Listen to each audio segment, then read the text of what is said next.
talk about basically a drafting checklist for creating a new entity.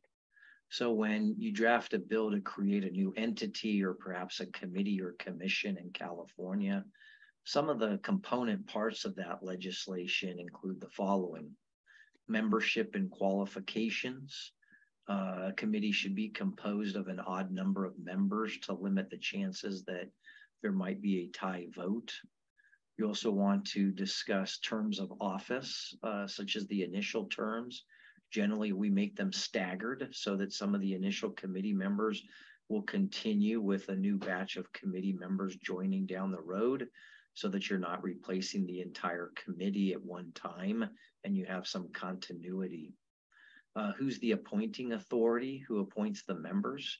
In most instances, the governor appoints, but there are a number of instances in California law where the Senate Committee on Rules and the Assembly Speaker can also make appointments.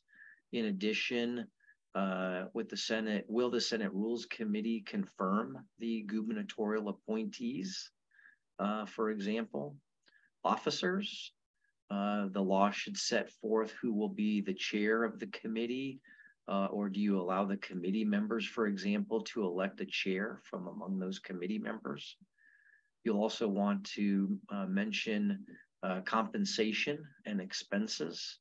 In most instances, committee members, commissioners don't receive compensation, but a common practice is to provide them a per diem, basically to provide them with reimbursement of expenses.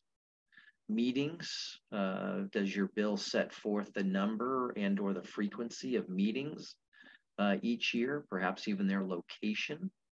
Of course, powers and duties, critical. You want to set forth the committee's or commission's powers and duties, specify them clearly in statute.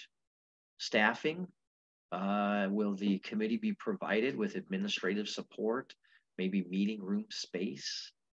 The duration, if it's going to be temporary in nature, then you've got to have a repeal section, or is it a permanent committee or commission of state government?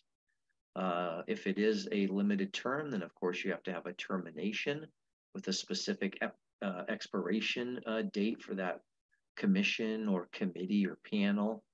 But don't include a sunset provision where it's part of an agency, for example, that's already on a sunset schedule. And of course, appropriation, how do you pay for it?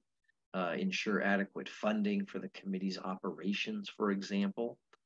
So not a complete checklist necessarily, but certainly some of the key items that you should keep in mind when drafting a bill for a new commission or committee.